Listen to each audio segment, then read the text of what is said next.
Okay, people, you have asked, and you have asked, and you have asked. And for me, ask, and you shall receive. Because for me, I've got to give the people what they want.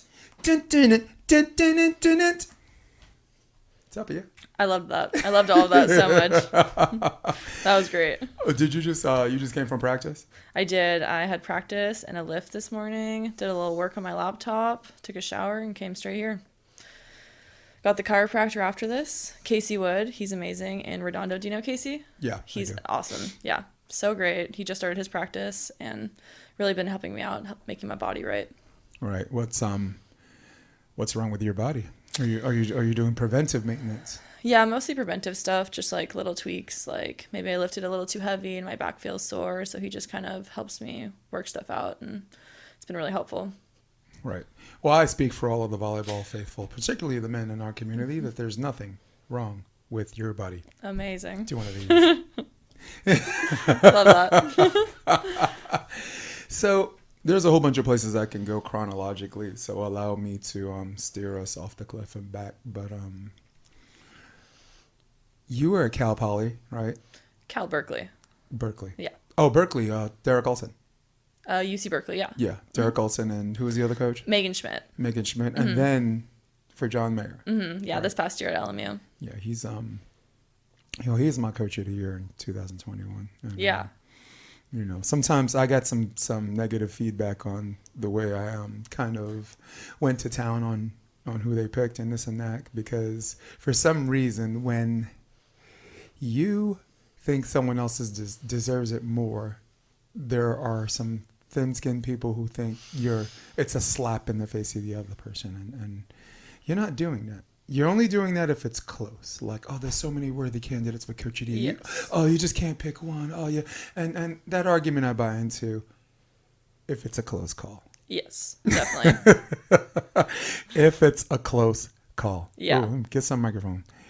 There it is. If it's a close call. That one's not even close. No, John is amazing. I mean, our program last year, we finished third. We definitely didn't start that high. It was the first year that the program got to go to Gulf Shores, and it was such an incredible experience. I'm so grateful that that got to be my last year. Yeah. Well, for me, I'm biased. I'll just admit up front. Yeah. I've known him before I came here. I was also his DOO or whatever. So for people listening at home, directors of operations, team managers are really just ways that coaches get more assistant coaches, because you're only allowed two. So me, Betsy, Mansfield, Mary Mansfield. Yeah. So I was with him 2018, awesome. 2019. Yeah. And then, such a cool program to work with, right? Yeah. Yeah. It was the first program I saw that was drama free. Mm-hmm. That is such a for good women's volleyball. Yes. I'm sexist. I'm gonna sound sexist by saying this. For women's or girls volleyball, that's what we affectionately refer to as a small miracle. Yeah, definitely. We were like all so close last year. We were so close with the coaches. We just really felt like anyone could kind of say anything, and it was such an amazing space to learn and grow. I think that's why we did so well, because we just fostered such an amazing community. Right. All right. Let's keep it sharp. Let's keep it volleyball. Give me one thing, just this last season alone, that you thought you showed significant improvement. Self-examination. At LMU this past year? This volleyball season. This is your senior season or grad season? Or it was my grad season, yeah. Because I got my COVID fifth year and got to play at LMU. God, I love these extra years. You extra year chicks. I lucked out so hard that I got to do 4 years at UC Berkeley, and then I got to go and do my master's and play for John Mayer at LMU. I'm so grateful. What's one thing you thought? Now it can be physical, right, or it can be a psychological demon. And if it's both, it's both. The floor is yours. Yeah. I think that one thing I got better at was that, like, pretty much up until this past year for John, I played on the left side, which was unconventional since I'm a defender. But then when I played for John, I played predominantly right side. And then, that helped me going into my AVP season, just because I knew that I would eventually have to play on the right side. But in 2019 and 2020, I would play on the left with Morgan Martin. And that's when we did super well, and I had a lot of success. And I was so frustrated playing on the right, because You would think it's the same thing, just on the other side, but it is so different. You have to start your approach very differently. You have to set differently from the right to the left. And it was a really hard thing, but I finally feel comfortable playing on the right. So it was cool that I got to go through that journey with John and learn there. Yeah. Cool. Yeah. I like John because John, even though he has significantly more beach experience than I did, I came in a 19-year indoor coach, and he was very, very humble enough for me to take criticism from me, which I found absolutely weird because he's really one of the three people my entire beach philosophy is built on. I revamped the way I coach forever because of this guy, and Oz Borges, the Cuban guy. Oz is one of those strict old school guys. So Yeah. John Mayer, Oz. But the one thing I learned from John Mayer is there are some practices where it's not your day, but you can still learn. Yeah, absolutely. You know, and Yeah. it's but that's the tip of the iceberg. The tip of the iceberg. Never do anything to a single player that would make the rest of the team alienate her. I was a men's coach for years, and I've coached women's programs, but they all sucked. Imagine like you're a great X's and O's guy, and everything you do makes sense, and they do everything you ask, and they still suck.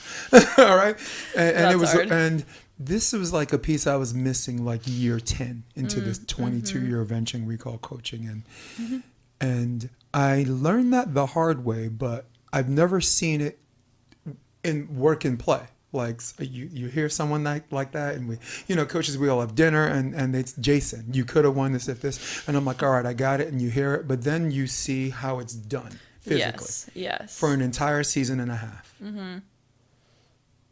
That's Yeah. John Mayer. Yeah. No, he's incredible. I'm so grateful that I got to learn from him. Yeah. I think that's one of the most amazing things about people like the girls playing my age and younger. Like, we get to learn from so many different amazing coaches, and there's no one right way to play this sport, especially for each individual. So it's cool that I get to go and like learn from Matt Olson, Mike Platchek, and then Derek Olson and John, and I get to take like little bits and pieces that work for me and create my own philosophy and how I want to train, how like I think it's the most optimal way for me to get better.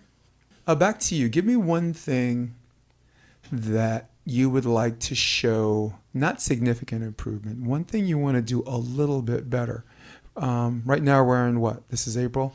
So between now and September, and when you're looking back at your season, or almost the conclusion of the season retrospectively, what's one thing you want to say that you've done a little bit better?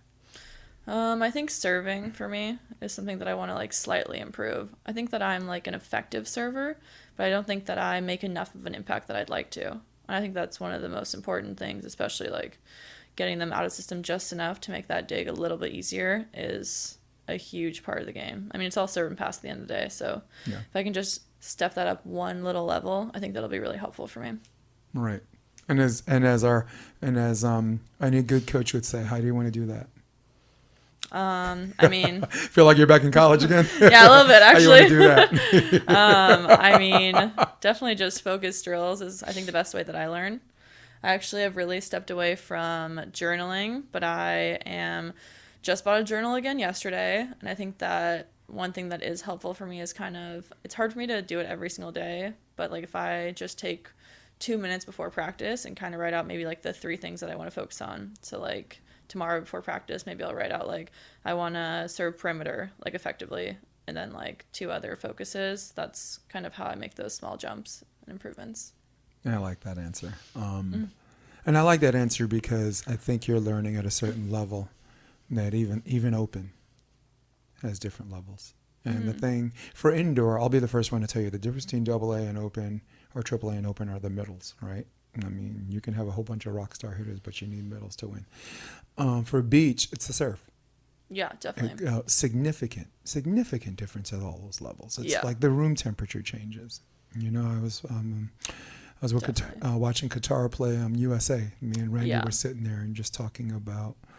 And I'm bringing this up and I'm talking a lot because this is a segue for you to talk about the serve. But to me, And then, Randy, it wasn't about looking for these spots for like quick results. It was understanding how a team works. Definitely. Like Sharice, like a lefty. So it's one of those things where we're like, if we just serve position one, a zone one, like right shoulder. Yeah.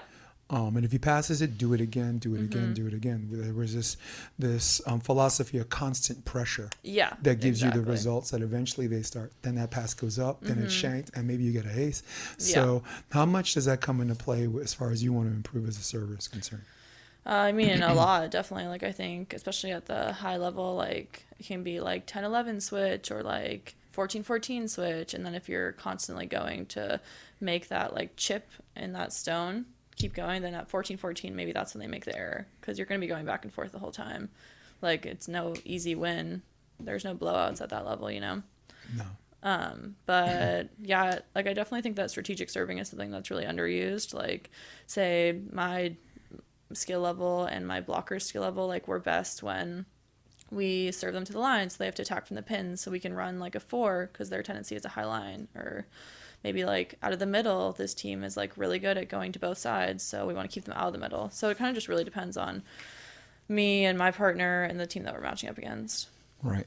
And I guess with that being said, how much does video room come into play on that? Yeah, definitely a lot. I mean, I'm like one of the biggest volley nerds ever, so I'm like volley everything. You so are. Yeah, no, I like. I'm really gonna. This is episode 136. Yeah. I am. Let me tell you something. I am really glad. I mean, you've seen I had all kinds of guests, whatever, Olympians, beach hacks, but no, give me an Iya. Give me an Iya. Yeah. You're a nerd. You are. You're dude. You're a volleyball nerd. Dude. I am. Everybody listening, nerd here. Nerd alert. Yes. Yes. Really though, I really am. Like, I love film. I love like dissecting and watching. Like, if I'm like playing someone potentially, or like if someone else is in a tournament and I'm like, okay, like we're the 4 seed and this is the 2 seed and like we might play them. Like, I'm watching that game the night before so that I can shot chart them and look at their tendencies and stuff. Yeah, I like that. Let's talk about your first main draw. That was Hermosa Beach. That was 2018. That was with Jess Gaffney. Yeah, with Jess. Let's actually, I think I have bvb.info. We can just it check it out right there.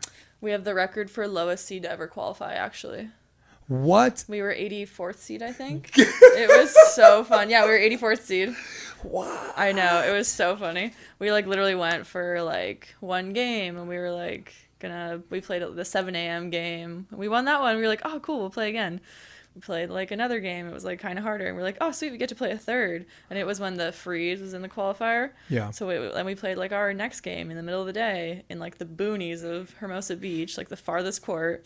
And it was like an hour and a half or like hour 40 minutes, something like that, because it was with the freeze. And it just kept going, went to 3. And then we're like, oh sweet, we get to play a 4th match today. And then we ended up qualifying, and we had no idea that we would. And it was literally so fun. Until we went 1-2 barbecue the next day. My body was shot. I have never been so sore in my whole life. That's hilarious. Let me see if I can put it up for everyone to see, so they could see what we're looking at too. Let's go on camera 2. And yeah, that was them. That was 2018. That's ridiculous, dude. I know, it's crazy. That was 4 years ago.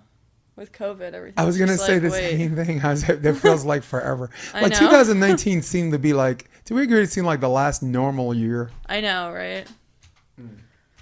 Yeah. All right, got it. So I'll just bring this back. Yeah, look at me messing up. This is why I don't take my own show. Miranda Gagne, wherever you are, I miss you. She was like when I first started doing this, Rob's girl. Yeah. Rob McLean's girlfriend. Okay. Miranda, she's really good at this stuff. Gotcha. So she was doing it for you. She was. Yeah. And so, main draw with Gaffney. Then you make it again, right? You do Hermosa in 2019. Yeah, with Morgan Martin. Your college? Was that your college roommate or teammate? No, she played at Hawaii. Oh, Hawaii. Yeah. Cool. Yeah, we just like decided to play some tournaments together. It was a really fun season. We went to like a couple AVP Next Golds too, and got some thirds, and it was fun. Not just that, man. Dude, you made the NCAAs with John. That was John's first. You know, I was there for John's first WCCs. Yeah. And his athletic director never came. That was the only game he went Craig to. Pinton? Yeah, it was the only game he went to. It was the first game he went to. Oh, cool. And they won the WCCs. Yeah. From the losers bracket. So I had to do it twice. So that's awesome. Are you going tomorrow to WCCs? I might. I It's won't. at I mean, Ocean Park in I got Santa a juniors Monica. tournament Saturday and Sunday, but Mm-hmm. John is always. I mean, I'm one of his best filmographers, right? I'm the one that's got the scoreboard and the score cam and doing all this fun Yeah, stuff. So he's, we. I mean, from a business perspective, we're always willing to use the hell out of each other. that's awesome. Yeah. So you made the draw, Mm-hmm. 2019, Yes. with Martin, With Morgan, yeah. with Morgan, Yeah. Only did two right? qualifiers, but we qualified for both of them, which is cool. The one in Manhattan Beach too. Yeah. You won a shitload of contenders bracket games that I know, one. we did good. We got ninth. We like lost our very first game, but then Mm-hmm. we went and we made it to our first Saturday. And we Right. almost made it to Sunday. We were so close. But we lost like 15, 12, or 13 or something against Maria. I was talking to Maria about it this morning. Clara Salgado. Nice. Yeah. I like Maria Salgado. We've come a far way. You really have. And also, first of all, I didn't know about the 83rd seed. Like, I knew Chrissy Jones and Muno were a 63rd. Yeah, And 84th. they were 84th. We were 84th. Oh. Yeah. So they were 63rd Yeah. in 2019 and made it all the way to the semis. Yeah. I wanted to talk about the NCAAs, but this question leads to the NCAAs. 2019. You got you and you got Morgan, right? Yeah. You guys qualified. You got the Norris twins. They qualified. You got Kraft and Maple. They qualified. In fact, they made the quarterfinals, right? Yeah, they They did. were the teams Chrissy and Amuno beat to get to the semis. Yeah. Okay. You got Chrissy Jones. You have, and these aren't, I'm missing three. This was the first year I've seen a trailer load of women. Goddamn, I heard that. Yeah. We heard that on the mic. We heard that on the mic. So I need to see my chiropractor. Yeah. Oh, dude, we gotta crack something. But it was one of the first years I've seen girls pretty much 23 and under.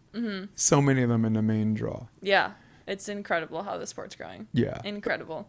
Well, we knew when it became an NCAA sport, right? We knew the club size. Yeah. First of all, we knew the club sizes would triple, right? Because that's a Yes. business, right? Yes, Even though I was exactly. at Endless Summer, we stayed small. Yeah. Because to us, less was more because you had more. You had 5 coaches for like 16 girls. That was Yeah. great. That's awesome. But I guess my question is, did 2019 send a message that if, to the previous girls, like if you're not on your P's and Q's, you're not going to be in the draw anymore. Yeah. Yeah. Are you going to get your butt handed to you? Yeah. I think there definitely was a shift. I'd say 2019 is probably a good year. And I mean, it's only going to get better each year. Especially now, like with all these girls that get to do an extra year of college and prepare even more, like it's just going to get better and better. Yeah. Why do you think that is? I mean, the opportunity to play collegiately has given so many more players to play in college, so they get to be more serious about it in high school. And I think there's like a lot of opportunity to play at amazing clubs in more places. So those girls get to improve all over. Like there's choices. There's not just one club that they can play at. And if you're not good enough, you play a different sport or you focus on academics. So, I mean, it's just growing opportunity-wise and skill levels improving every single year. It's amazing. Yeah. I have a kind of a different opinion on it. Well, kind of the same opinion. All right. Let me right here. Bye, Facebook. We're out of here, people. Yeah, I have a different opinion, but it's very much the same. Volleyball is not a poor person's sport. I'll just say it like that. Volleyball, to hell with it. Volleyball's a rich person's sport. Just say it with me. You need money to play this sport. You need to invest some or whatever in this and that. Yeah. So if you are in a situation, college, where, there we go, we got a nice shot, where you don't have to pay for the gym, right? Yeah. You don't have to pay rent for your dorms. You got to pay for school and this and that. Yeah. But I mean, look, you have to pay for that anyway just to be in school, right? You got to pay for the dorms just to take classes. So now you don't have to pay for the coaches, right? You got great coaching all year round. My student loans would disagree, but continue. Yeah. No, but if you Yeah. decided not to play volleyball, period, Yeah. right? You got to pay that anyway. Yeah. So you're using your student money or scholarship money or this and that, and you're using that as an opportunity to have this gym that you have access to that you don't have to pay a membership to, that you have top-notch coaching and you've had them all. You had it all 5 years. Good for you, dude. Does that come into play when by the time these girls hit their junior or senior year, they're just in better shape, they're better coached, they're I what's the word? Are they more disciplined? Yeah, I mean, they're definitely more primed to be playing beach at a professional level at that age versus like playing indoor in college and then coming out and transitioning to the beach. I think that was a big part of why like people would kind of hit their peak in their prime later. Like the women in their early 30s, like late 20s would be the best at that time versus like girls now that are like in their young 20s are really good, like rivaling those women in their early 30s, but they've been playing for a lot longer. Have you felt like you hit your peak yet? No, definitely not. God, no. No? No, definitely not. How old are you? I'm 23. What? Mm-hmm.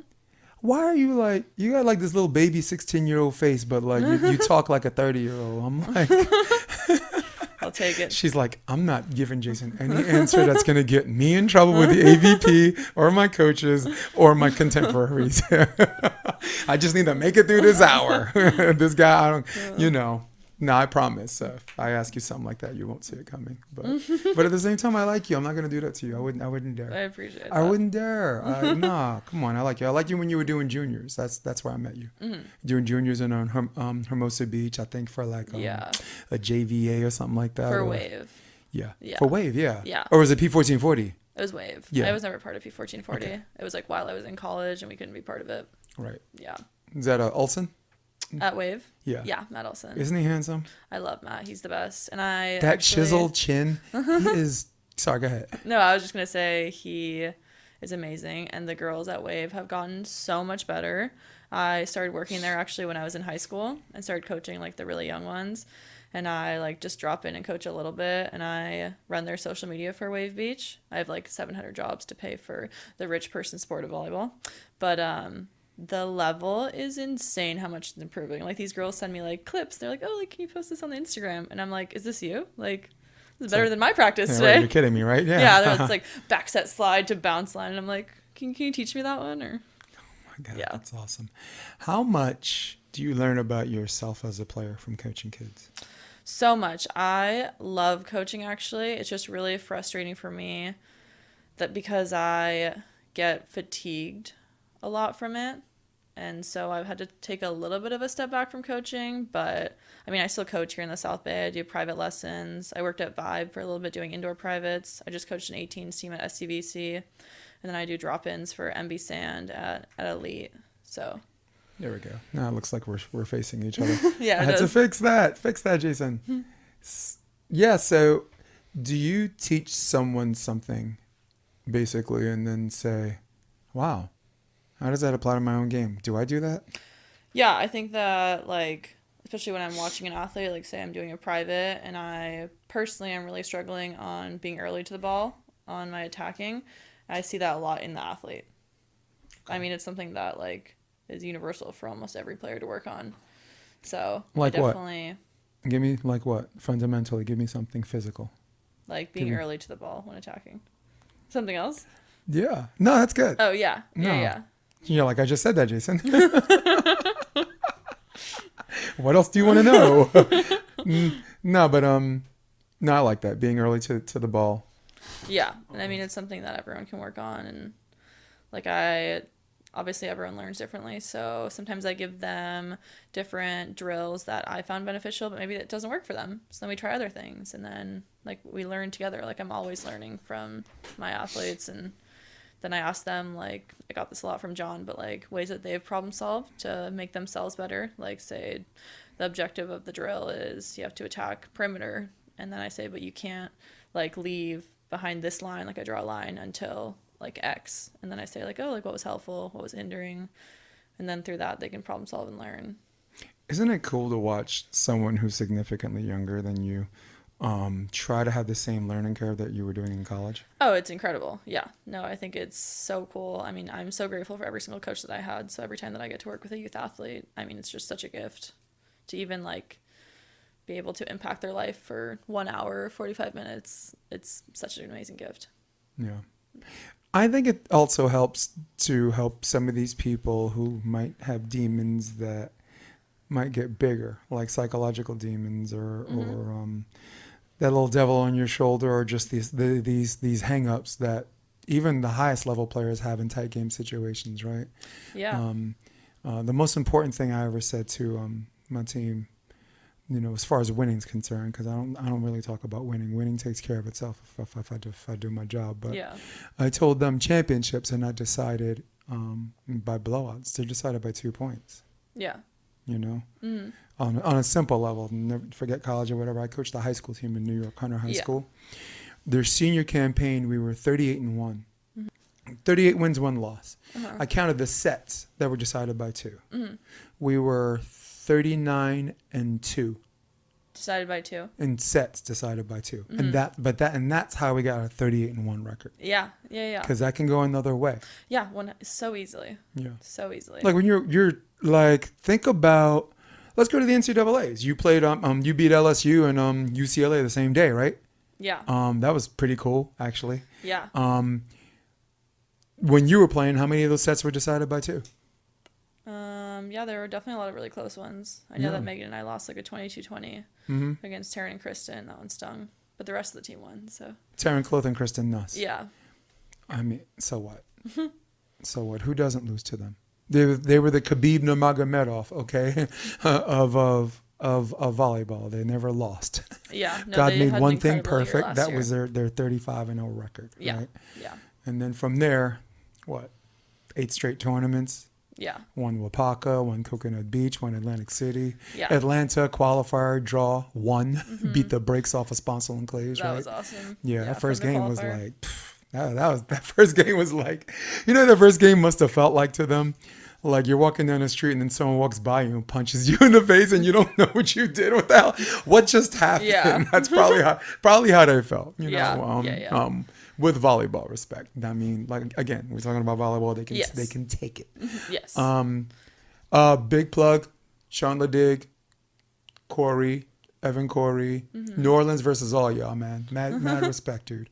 That's their philosophy. I have a hat. They really have an awesome crew there. Yeah, but WCCs, right? A lot of games decided by 2. Pepperdine, it's really the Pepperdine versus LMU Invitational, right? I mean, it's usually going to be St. Mary's. They can be a problem sometimes. Yeah, no, I think that all of those schools are getting better. I mean, I don't think it's going to be like this in like 5 years. They have some great coaches, like Jeff Alzina's at Santa Clara. He's the best. He's top 2 American coach, in my opinion. Yeah. He's the best. He's the best coach no one talks about. And on my list of American coaches, he's number 2 or 1. Yeah. Yeah. Yeah, I mean, he has that whole program to work with. He hasn't been there that long. Like, they're just going to get better and better. Everyone's just going to get better and better. Yeah. Well, I have one favorite coach for each conference. Okay. Mayor for WCCs, Right. Dane, who's a friend. For Pac-12. And Todd. Todd for Cal Poly. I like Todd a lot. That's Big West, right? Yeah, Big West. Yeah.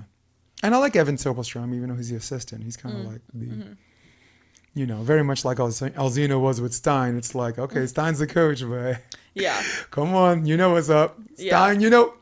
where is it? Stein, you know what's up. Come on, even though he still finds himself there at the end. Huh? Yeah, exactly. Yeah. No, Todd's incredible. I think that would be like that's the other one that I was looking at. Like, to get to learn from him would be incredible. I'm grateful for where I ended up, but that would have been like my second choice, I think. How exciting was that? You make the tournament, and maybe there's a whole bunch of people that think you're just happy to be there, right? It's LMU's first go round.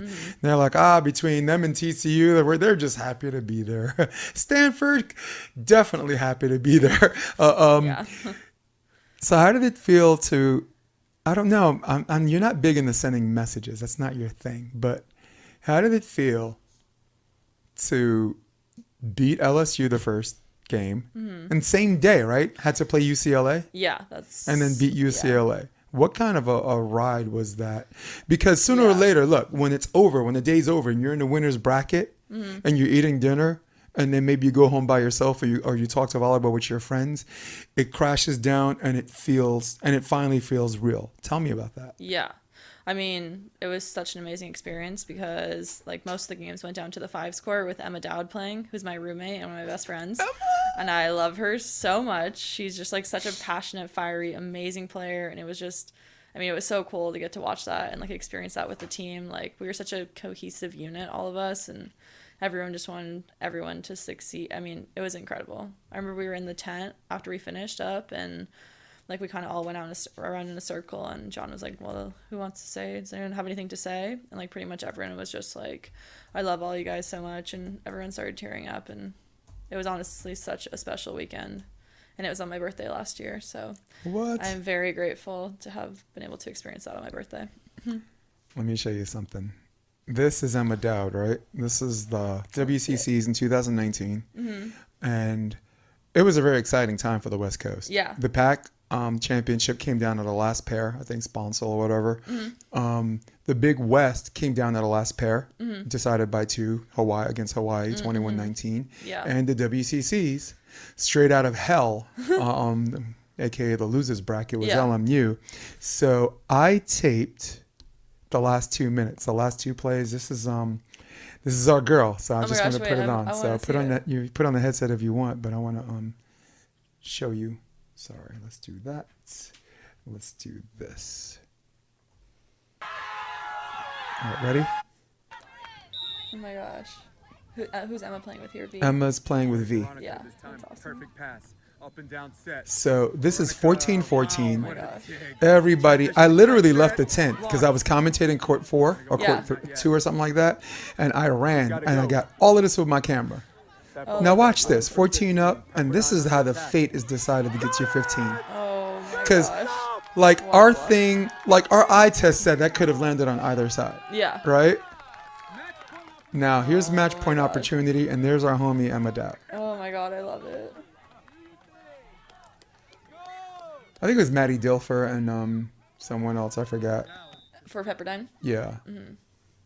So here it is. Oh my gosh, what a serve.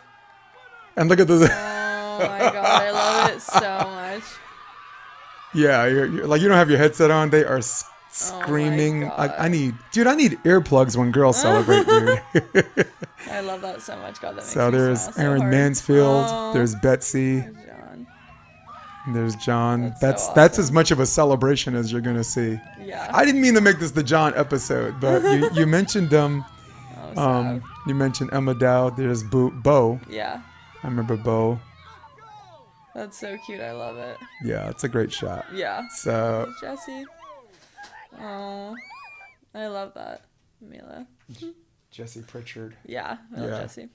So yeah, that must have been quite the high. I got a chance because ESPN, thank God, covers the NCAA's, and they did a really Yes. good job covering all of the pairs. They did a really good job. the Yeah. coverage, like in its completion. They just took a channel and I was like, you know what, this women's volleyball thing is going somewhere. Yeah, no, I think that's like one of the best coverages that I've seen for a beach volleyball event actually in recent years. Yeah.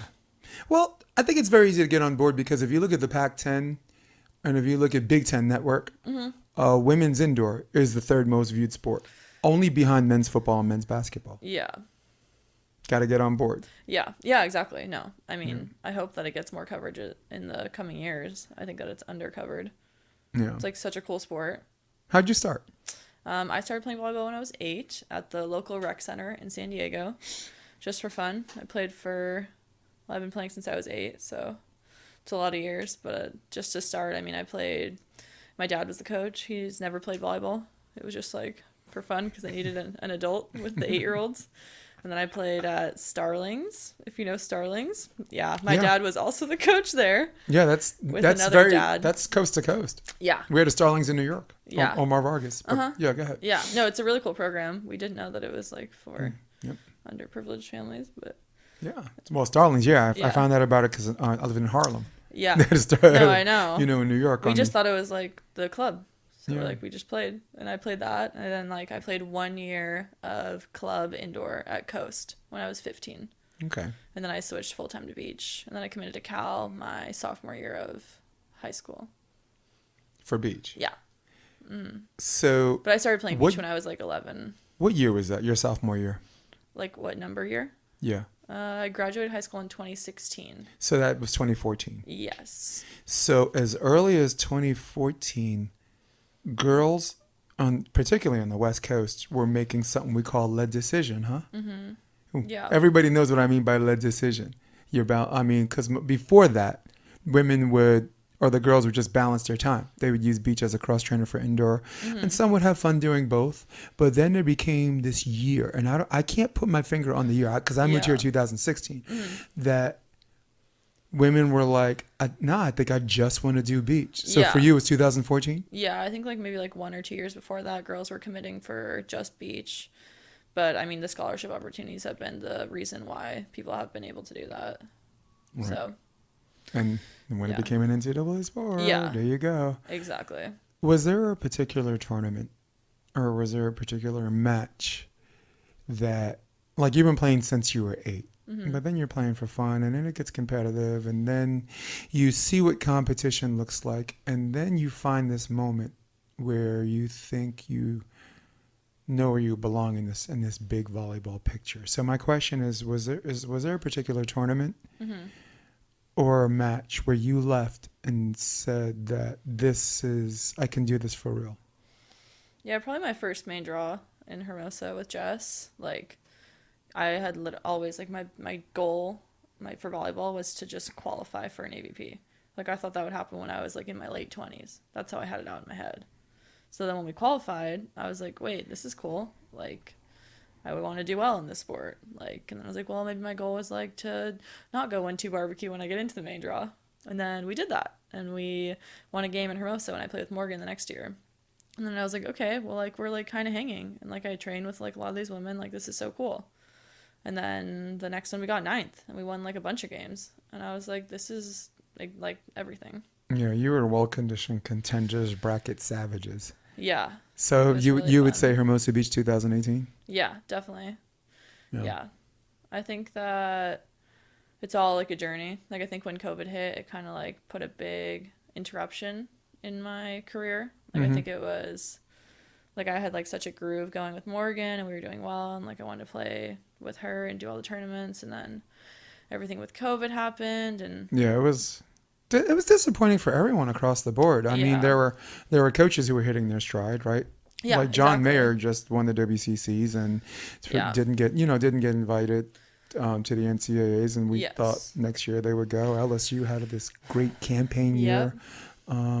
Me color commentating, I was taking off. I was doing all of Pepperdine's home games, and then the Big West. The only reason why I knew is because I called that match. So man, it just sucked for everybody. You know? Yeah. Was there anything good that came out of it for you? I mean, I got to get like a scholarship year and play for John Mayer. So I mean, like, I can't like complain. Yeah. That's an incredible thing that I got out of it. Yeah. You know what I got out of it? What'd you get out of it? Zoom. Really? Zoom. Oh, Zoom. Saved all. And not only did Zoom save all, Zoom made me source out to people, because everyone was in studio until Zoom. And then all of a sudden, like Tina, she's in Latvia, she's down. Boom, dude, Zoom from Latvia. Yeah. You know, Sharif came on, he Zoom from Doha. Yeah. Dave McKenzie, that's an old head. Yeah. But I met him in New York and I like him very much. From Malaysia? I don't fucking know. Yeah. Malaysia, maybe? Yeah, Malaysia. No, that's awesome. So that was... the ability to connect has really opened up the world to be able to share all their ideas and stuff, which is awesome. So that's basically what you just said is how it served to your benefit? Yeah. No, I mean, I wouldn't have gotten my master's. I definitely got to get an MS in business management, which I was never planning on doing before. And then I got to play that year and get that experience to go to Gulf Shores. Like, I always thought that it was just out of reach for my college experience, but then we got to go and we got third, so I wouldn't trade that for the world. No. Yeah. And I mean, all the people I've met, like, I watched John growing up, and to get to learn from him is amazing. Like, Betsy's awesome. Yeah. Joseph, who's now at Cal, was also a great coach, and like Emma Dowd's one of my best friends and my roommate, so I would have never met her. So I like Betsy because we have an understanding. Like, she has a strong personality, and if you can guess anything about me, I do too. So yeah, she's fiery. I can name. Well, Betsy's a type of player. Like, there's Betsy. I'll name another one, Delaney Knutson or Mia Witter. This is the type of person that paid their dues and maybe got kicked around, had to fall down and get up to get to where they got to go. Where anyone that comes out of nowhere that thinks they know shit, it's offensive to them. Yeah. The very nature that someone would be that they would think someone would be disrespectful to their sport Yes. offends them. You know, so and they will always have my respect for that. But for me, I'm always going to be the stronger personality because I'm older. I'm 51. You know, I know, right? Don't look it. I didn't believe that. Really? No, I look like an ugly 35, Good right? Creeping on little girls, right? Hey, little girl, what's your name? It's like, oh, help, help. Yeah, it's fine. He's 51, not 35. That's what makes it okay. I don't. No, Yeah, your skin looks great. yeah. I'm very impressed. I've never worn a hat Good for as you. much in my life Oh, okay. as I have the last 5 years. Okay, yeah. Now I've always That's had smart. these. I'm a Yankee fan. I was, born and raised in Brooklyn, a Yankee fan. I lived in the house Lou Gehrig lived in. I Yeah. grew up in the house Lou Gehrig lived in for 2 years. Yeah. So, but gotta protect this 5 head. Gotta see this Jufro. Gotta protect this 5 head. Yeah, no, hats like seriously make such a difference. Yes. Yeah. You visor cap, right? Yeah, visor like A picture 100%. behind you. Look at a picture behind you. Yeah, you'll never not see me in a visor playing. No. It was so windy today, and I had to take it off. And I was like, it's not even sunny, but I feel wrong without my visor on. I would like to take the time ahead to apologize. There's so many times where I see a girl with a visor, hat, and shades. And no disrespect to you, but all of y'all start to look alike after a It while. is so You're all true. in the best shape of your lives. You're all tall. Yeah. Sooner or later, if your hair wasn't blonde before all that time in the sun, Yes. like your hair probably turned blonde on its own. You didn't need no freaking lighteners, right? Yeah, if it wasn't the $500 I spent on No, getting my hair done. no, she's like, never mind in my hair. Let's move on. No, but I think the point I was trying to make is I probably could have walked by you 100 times. And I had this rule: if I'm not sure if I know you or not, say hi. Say Yeah. hi. You know, the girl. Everyone looks very similar. Yeah. Well, the girls aren't good at that, but it's because they're not the ones looking at other people and think they look alike. They're the ones that look alike. Yeah. I am impressed by your humility and you realizing, like you talked about making the main draw, like you thought that would have happen much later. And I have a huge respect and appreciation that you don't take that for granted. Oh yeah, no, there's nothing to be taken for granted here. No, that's Not at all. That Yeah. was there. Can you imagine how many years people are in a qualifier and they travel around, and some of them are close, some of them just suck, whatever. Yeah. But that's what they want to do, and I'm never going to tell anyone to re-examine Yeah. because they're the gladiator in the arena, and I'll show that respect that Yeah. way. Then there's some girls who, this is what they want, but then there's that moment where it's their play-in. Yeah. It's their turn to reach up and grab that main draw brass ring, and it slips through their fingers. Maybe Yeah. there's something psychologically where they can't get out of their own way. Yeah. You It's know, hard. It's yeah. really hard. What were some of your obstacles? I think I'm going through like my biggest obstacles right now. Like last season was like one of my worst seasons, just like playing on the right and just bouncing between different partners constantly, training with different people every day. Like it is really stressful, and I decided to just like work like a crazy person so that I could be financially comfortable. But like I literally have been working like 24/7. Like just like every odd job that you can think of. I'm like, oh yeah, I can do that. Just Venmo me, or just like random things. But also like coaching a lot, which was very physically taxing, and bartending, which is also like being on your feet and staying up late. Like I literally go to bed at 7:30. You must get mad tips, dude. At the place I work at, it's a members only club, so it's Oh very no members only. A bunch of cheap asses. yes, A bunch of cheap asses. well, sometimes, but also it just has been really slow and no one's been coming in. Right. So But I thought someone like you're just nice to everybody, or on your worst day you're professional, right? Like this is your face professional, right? My boy Torrin, he gets mad tips. Torrin Really? Jeffries. where does he work? Well, he was at Riviera Oh yeah. House for a little bit, but he left for something better. So What was it? he was I don't know. I'll give you the name in a minute, but secrets. yeah. Well, he was a junkie for a little bit, and then he was there, and he's got a girlfriend named Cass, who's this absolute smoke show. She's an actor, Cool. and it's rare because she's really, really, really like Hollywood gorgeous, and she's nice. Really?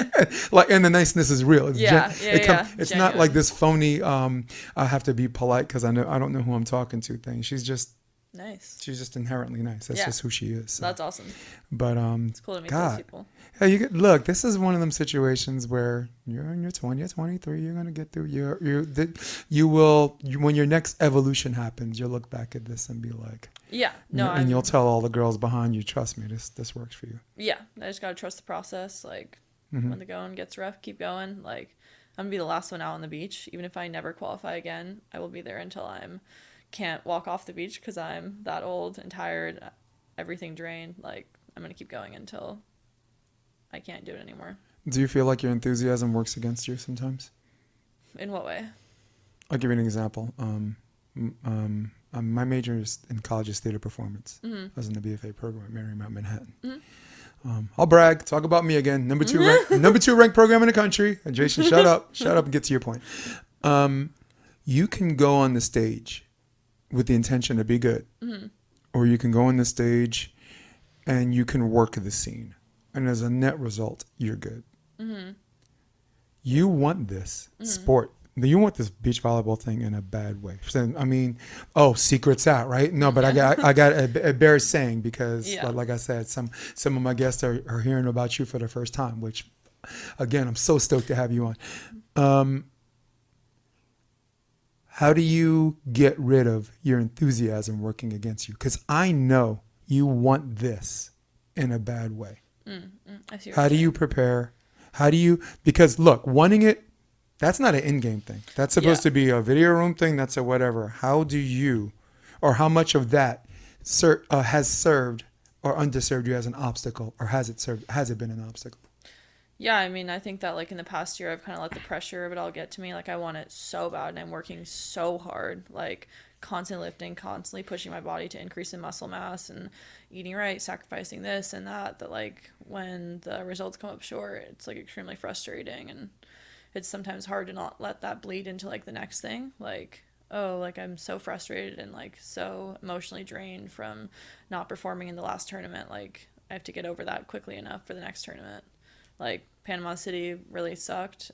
Like we didn't do how we wanted to do. That was the last tournament that we played. That's like the Jep too. Same Samuel. Same. Yeah. Sorry, guy. Yeah, it sucks. No, like it's very frustrating. But like I'm playing this weekend in the CBVA. That's like a series tournament for the AVP, and then I'm going to Cuba next week for Norseca. So I mean, I just have to like turn around with Allie Wheeler. Okay. Yeah, I'm really excited. It's my first international I never talked tournament. to her, but she seems like a really nice person. She's awesome. She's one of my closest friends, and we're really excited. Oh. Yeah. But like just gotta get over it and know that like it's all part of the process. I learned a lot. It was super windy in Panama City, and I'm grateful to just kind of like take those losses and add them to my toolbox so I can be even stronger for the next thing. Is it an obstacle that continues to rear its head? Oh yeah, no, I mean I'm like the worst loser. Like in the past, when I lose out of tournaments and people come up to me, I like pick up my phone and I take fake phone calls, or like I would leave like my friends like 10-minute voicemails being like, hey, yeah, sorry, no, let me check my email really, and I'll be like, yeah, I'm looking into that, just like so people wouldn't talk to me after I lose. But I'm trying to be better about it, and I'm trying to like I obviously want my friends to do well, but like I'm so angry and jealous after I lose that I'm trying to just like take a step back and like kind of remove myself from it and like learn what I can get better at instead of just being so angry and so upset. We're kind of winding down because I definitely want to get you out of here, because my guess is you have to go coach somewhere after this. It's the afternoon, so I'm putting two and two together, unless you're bartending for 50-year-old power drinkers. I think my guess is you're coaching. Yeah. I'm actually doing a clinic today for indoor. Oh yeah, you said in El Segundo? Yeah, they basically gave me this region to run myself. And cool. And honestly, that's the only way I would say yes. I can't work for anybody anymore. I can only work for myself. You know, at this point in my life. No, but here's something I told my kids I think that will help them psychologically, and then you're going to give me something that you may tell a kid coming up, because right now my entire club team is listening to you, because I told them I'm going to have you on the podcast, and I'm like, you'll like this girl because I've been watching her. You'll like come up from 2016 and see you become this wonderful person, right? The main draw 2018. I was there when you made the draw in 2019. I was coaching Earl. Earl and Jake. They made that was Jake's first draw. I mean, Earl's Jake first draw. Yeah, and Jake's. Yeah, their first draw, by the way, as 7 tries. So here's what I told them, and we got a couple of minutes, so but I'm going to take 30. Perfect. Chael Sonnen, mixed martial artist, so I'm paraphrasing. Mm-hmm. They say losing is not an option. I think that's absolutely ridiculous. Losing is an option. Losing is the most readily available option all the time. Yeah. So if you find yourself you're in these constant situations that are tight, where these games are decided by 2, where the momentum changes and you feel the pressure, I want you to remember 2 things. 1, the other team's feeling it too. Mm-hmm. And 2, it's normal.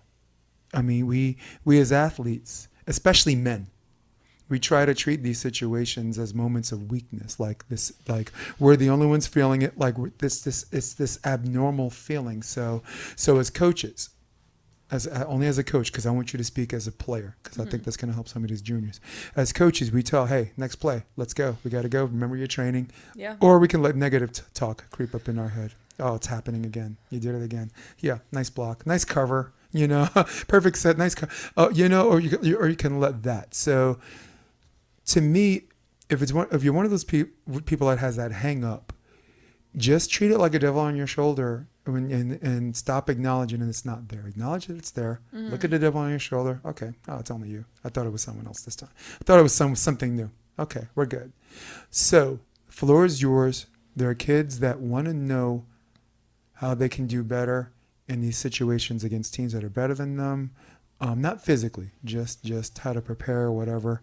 What would be something you would say to some of these girls, these 13 and ups, following you, that want to be an Iya Lindahl? Yeah.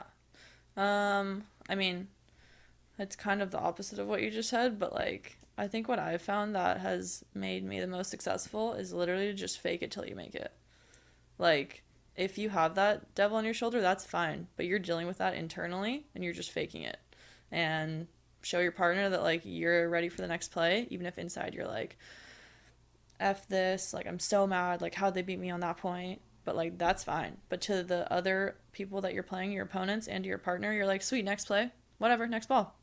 I think that is very powerful. The other team doesn't see yourself getting down, and then you can acknowledge it internally, but you are embodying those players that you're watching, and you're saying I want to be like them on the court. And you're just acting. It's all acting at the end of the day. Even if you're tired, you're acting like you have energy. Those small things make a difference. If I see a person that's looking fatigued on the court, then maybe I want to serve them short. But if I'm fatigued, I'm not showing a sign of that at all. And then they're going to serve differently based on that, Right. Okay. No, that's a great answer, because again, there's hardware and then there's software. Mm-hmm. Like Rob's one of my closest friends. Rob right now is to me the best player that never make the draw. Mm-hmm. He's out there training with freaking Alisson from Brazil. He's reaching 11.5 and he's got all the goods, and I don't know. I hope this year is his year, and I sincerely hope this year is your year too. So we're doing a hard stop right now because we gotta go. So before we go, Iya. Here we go again. Here goes Jason again. You were I'm so glad you laughed. No, because you laughed because I was doing so well, right? I know, you're doing so well. I know, that was the first time you messed up. So, Iya, is there a website or your Instagram handle? I got kids, I got fans, I got men who see this good-looking woman. They're like, how can I get to know Iya? How can I be down? Where can I find Iya Lindahl?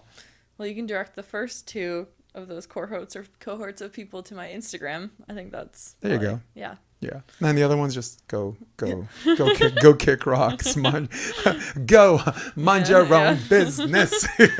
Right. All right, guys. So Iya might love you, but I don't love you. In fact, I can't stand you. All right. So for all of you at home, for all of you on your iPhones, for all of you on your iPad at Starbucks on a lunch line, for all of you on your desktop, for all of you on your droids, if those still exist, for Iya Lindahl, volleyball sensation, I'm Jason DeBias. This is episode 136 of the Option Podcast. Stay with me. I'm going to hit my music. Amazing. And we're out. Amazing. Come check out the Option Podcast on optionvb.com. It's also available on iTunes and Spotify and on YouTube under the NY Varsity Sports handle. You're going to love what you hear.